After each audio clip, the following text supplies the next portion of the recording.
But No, for the please ask. benefit of everyone, இந்த டைம்ல non veg R X சாப்பிடலாமா? Like கண்டிப்பா சாப்பிடலாம். வாட்டெவர் யூ, இது வெஜ்ஜுக்கும் நான் வெஜ்ஜுக்கும் பெரிய வித்தியாசம் கிடையாது. So it's almost the same. இதுக்கும் அதுக்கும் எந்த சம்மந்தமும் கிடையாது.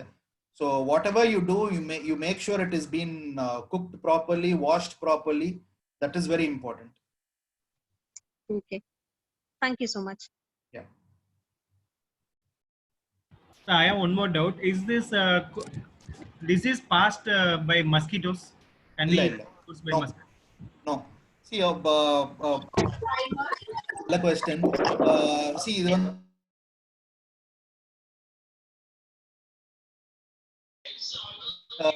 passes through droplets. அதாவது நீங்க இரும்பல் தும்மல்ல இருந்து வெளிவரக்கூடிய உமிழம், எச்சல், சளி,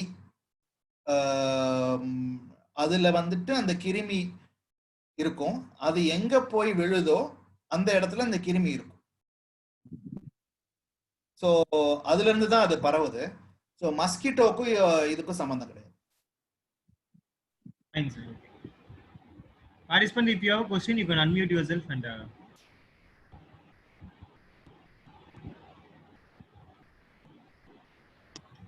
சார், இந்த கோயம்பேடு மார்க்கெட்ல ஸ்ப்ரெட் ஆயிடுச்சுங்கிறாங்க சார், இது எப்படி சார் அது?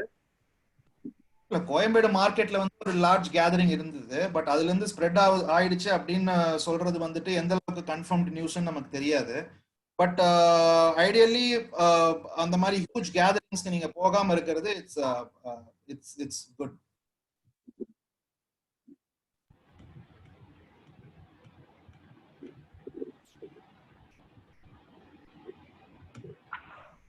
அப்புறமா உனக்கு எப்படி போயிட்டு இருக்கு?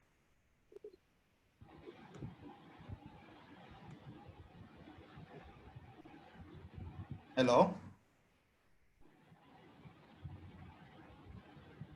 Yeah, participant, if you have any doubts, you can just unmute yourself. Sir, இப்போ எலக்டிவ் சர்ஜரிஸ்லாம் எப்படி சார் பண்ண முடியும் ஹாஸ்பிட்டல்ல கோவிடுக்கு அப்புறம்? கோவிடுக்கு அப்புறம் இப்போ வந்து நான் நினைக்கிறேன் லாட் ஆஃப் கிரீன் ஜோன்ஸ்லயும் ஆரஞ்ச் ஜோன்ஸ்லயும் லிமிட்டடா they have started opening up hospitals.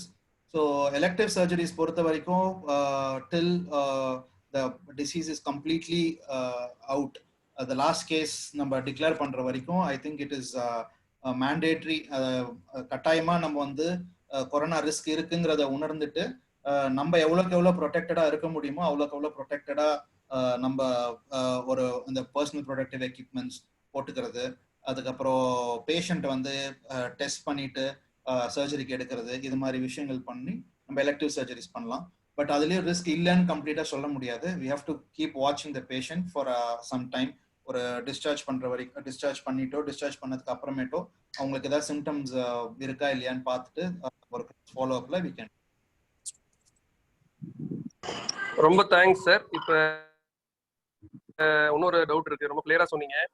இப்போ ஒரு எமர்ஜென்சி சர்ஜரி பண்றோம், இல்லை ஏதோ ஒரு ஹார்ட் ஆப்ரேஷன், ஒரு 7 யூனிட் 8 யூனிட் பிளட் தேவைப்படுது, உங்களை மாதிரி நல்லவங்க 4 பேர் டோனர்ஸ் கொடுக்குறாங்கன்னா அதை எடுத்து இந்த பேஷண்ட் கொடுத்து இந்த பேஷண்ட் கோவிட் வரலாமா? பேஷண்ட் கோவிட் பிளட் டிரான்ஸ்ஃபியூஷன் மூலமா வரதுக்கான சான்ஸ் இருக்கு. பட் ஆனா வந்துட்டு நீங்க ஒரு I think but all the blood bank, all the blood will be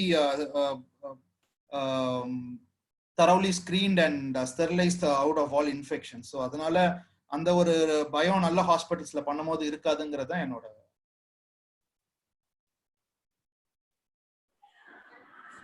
so all blood banks இப்போ ஸ்க்ரீன் பண்ற பிளட்க்கும் நம்ம கோவிட் டெஸ்டிங்கும் ஹெச்ஐவி, ஹெப்படைட்டிஸ் சி, பி பண்ற மாதிரி கோவிட் டெஸ்டிங்கும் பிளட்டுக்கு பண்ணிட்டு தான் பேஷண்ட் கொடுக்க முடியும், அதானே சார் சொல்றீங்க? not necessary. நம்ம பிளட்ல கோவிட் ஸ்கிரீனிங் பண்ண முடியுமாங்கிறது it's a very big question. நான் என்ன சொல்றேன்னா, if you get it from a very good ஒரு ஸ்டாண்டர்டைஸ்ட் பிளட் பேங்க்ல இருந்து நீங்க பிளட் வாங்கும் போது ஐ திங்க் அவங்க எல்லா ப்ராசஸ் அண்ட் ப்ரொசீஜர்ஸ் பண்ணி the blood will be adequately sterilized. நம்ம அந்த ஃபியர் இருக்க வேண்டாங்கிறத நான் சொல்றேன். ஓ, நார்மல் irradiated bloodல வந்து கோவிட் வர வாய்ப்பு கிடையாது. ஆமா ஆமா, கரெக்ட். ஸோ ரொம்ப தேங்க்ஸ் சார்.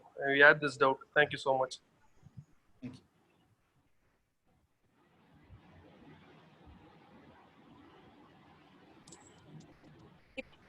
எனக்கு ஒரு டவுட். இப்போ I have a 2 years old baby. So இப்போ இந்த டைம்ல வேக்சினேஷன்ஸ் நம்ம பண்ணலாமா? பண்ணலாம். வேக்சினேஷனுக்கும் இதுக்கும் எந்த ப்ராப்ளமும் கிடையாது. Especially for okay. children வந்து the normal regular vaccinations you can continue to give. So it doesn't have any side effects. இப்போ நார்மல் வேக்சினேஷன் பண்ணி ஃபீவர் வந்துருச்சுன்னா இது கோவிட்னால வந்துச்சா இல்ல வேக்சின் வந்துச்சா எப்படி கண்டுபிடிக்கிறது சார்? நார்மல் வேக்சினேஷன் பண்ணி உங்களுக்கு ஃபீவர் வந்துச்சுன்னா you have to wait for 3-4 days. ஏன்னா நார்மல் வேக்சினோட ரெஸ்பான்ஸ்க்கும் உங்களுக்கு இதே ஃப்ளூ லைக் இல்னஸ் வர சான்ஸ் இருக்கு. We'll wait for 3-4 days, and if it settles by itself, you know it is not corona. And one more thing is, உங்களுக்கு vaccine கொடுத்து தான் ஃபீவர் வருதுன்னா 99% it is because of the vaccine. So நம்ம அந்த பயம், நமக்கு ஒரு prolonged fever இருந்தா தான் நம்ம வரி பண்ணணும்.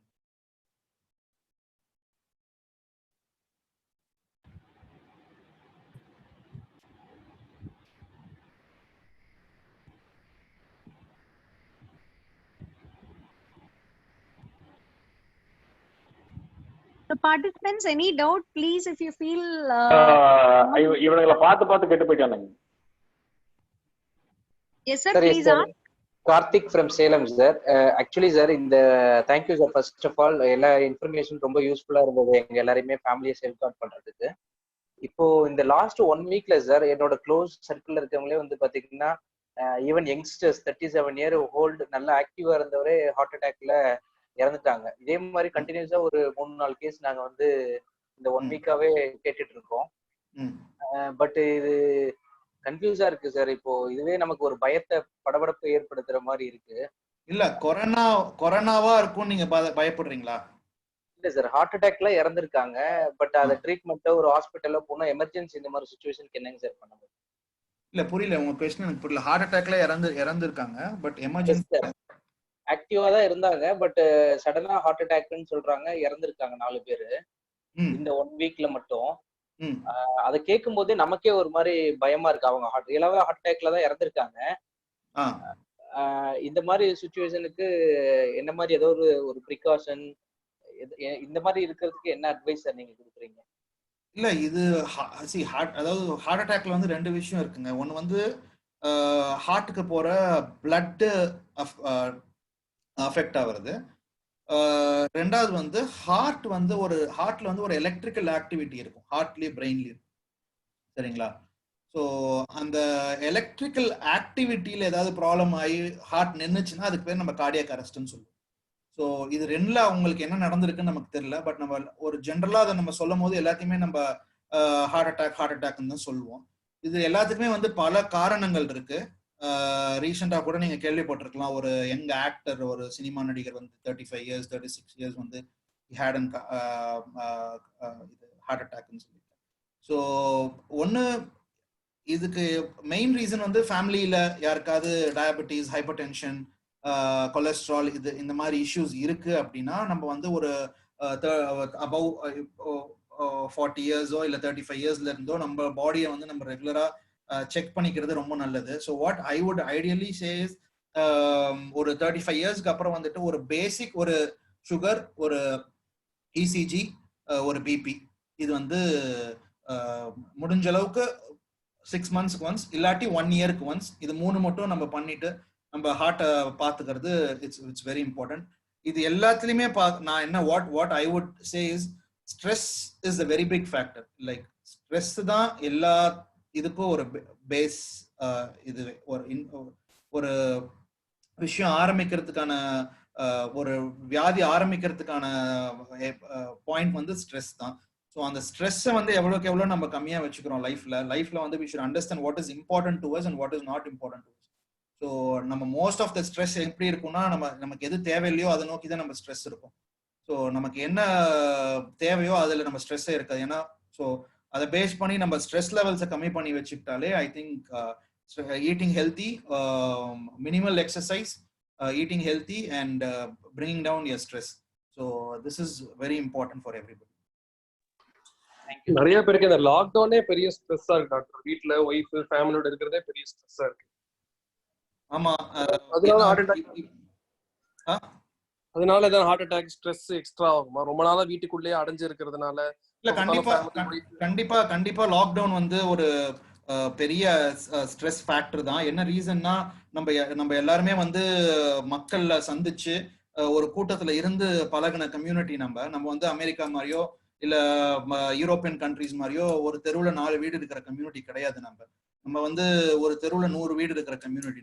ஸோ நம்ம வந்து யூஸ்வலா மக்களை பார்த்து நம்ம பழகி நம்ம என்ன ஏதுன்னு விசாரிச்சு நம்ம இருந்திருப்போம். ஸோ இப்ப சடனா வந்து ஒரு 40 நாளா வந்து நீங்க வீட்டுக்குள்ளேயே தான் இருக்கணும், ஒரு 4 பேர்த்தோட மூஞ்சியை தான் நீங்க தொடர்ந்து பார்க்கணும் அப்படிங்கும் போது கண்டிப்பா நம்மளோட ஸ்ட்ரெஸ் வந்து அதிகமாகிறதுக்கான சான்ஸ் இருக்கு. ஸோ அதனாலதான் what we advise people is to have a minimal exercise activity. ஏன்னா எக்ஸசைஸ் பண்ண வந்து உங்க பாடியில இருந்து என்டார்ஃபின்ஸ் ஒரு ஹார்மோன் ரிலீஸ் ஆகும். the endorphins will help you to bring down the stress.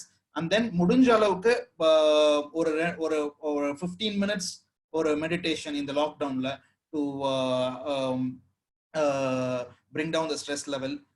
இதெல்லாம் பண்ணலாங்கிறது இது. and one more thing is what we actually recently found out is in the Zoom madri, like a lot of online communication which you should உங்க friends கூட வந்து ஃப்ரீக்வெண்டா நீங்க வந்து இந்த மாதிரி video conferences பண்றது வந்து is bringing down the stress level actually. ரொம்ப தேங்க்ஸ் டாக்டர், ரொம்ப டீடைலா சொன்னீங்க. இன்னும் ஒரே ஒரு டவுட் டாக்டர் லாஸ்ட். இப்போ இந்த நார்மல் டெலிவரிலாம் நிறைய ஹாஸ்பிட்டல்ல இந்த 12 hours 15 hours ஆகுதுன்னு சொல்லி பண்ண மாட்டேங்கிறாங்க, எல்லாருமே சிசேரியனுக்கு உடனே பண்ணிடுறாங்க. அது நல்லதா? இல்லாட்டி பேஷண்ட்டுக்கு இந்த டைம்ல டாக்டருக்கும் எக்ஸ்போஷர் இருக்கு, பேஷண்டோட ரொம்ப நேரம் ஸ்பெண்ட் பண்ணணும் நார்மல் டெலிவரிக்குன்னு சொல்லி அது நம்ம அப்படி ப்ரிவென்ட் பண்ணி சிசேரியன் பண்றது நல்ல விஷயமா, இல்ல டைரக்டாவே நார்மல் டெலிவரி தான் பண்ணணுமா, இல்ல எந்த மத்த ஹாஸ்பிட்டல்லாம் எப்படி பிராக்டிஸ் பண்றாங்க? இல்ல அது இப்ப பேஷண்ட்க்கு டெஸ்ட் பண்ண முடியாது, குழந்தைங்களுக்கு வருது இல்லங்கறாங்க, ஒரு கன்ஃபியூஸ்டாவே இருக்கு. இப்ப எங்கேயோ ஒரு பேஷண்ட் கரெக்ட். பட் என்னன்னா கொரோனானால நார்மல் டெலிவரியா சிசேரியன் டெலிவரியாங்கிற டெசிஷன் எடுக்க வேண்டிய அவசியமே கிடையாது. ஏன்னா நார்மல் டெலிவரிக்கும் சிசேரியன் டெலிவரிக்கும் ஆன இண்டிகேஷன்ஸ், எப்போ நார்மல் டெலிவரிக்கு போகணும் எப்போ சிசேரியன் டெலிவரிக்கு போகணுங்கிற இண்டிகேஷன்ஸ் கம்ப்ளீட்டா வேற. கொரோனா வந்து அதை பாதிக்க போறது கிடையாது. ஸோ நீங்க சிசேரியன் டெலிவரி பண்ணாலும் நார்மல் டெலிவரி பண்ணாலும் டாக்டர்ஸும் நர்சஸும் கூட இருக்கிற ஹெல்த் கேர் ஒர்க்கர்ஸும் அடிக்குவேட்டா அவங்கள ப்ரொடெக்ட் பண்ணிக்கிட்டா it's both the same. I don't think there is any change in the exposure. So அதனால நம்ம கொரோனானால LSCS பண்ணணுங்கிற நெசசிட்டி கிடையாது.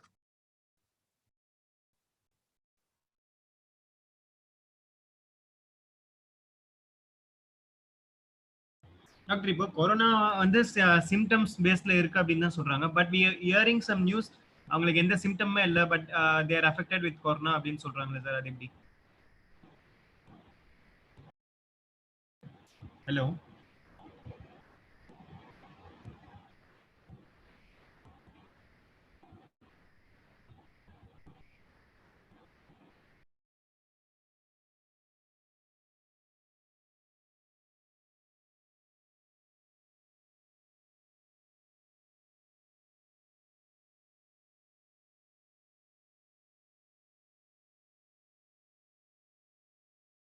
Hello. Is it audible? Yes, doctor is not. I think doctor voice is not audible. Let's wait for it.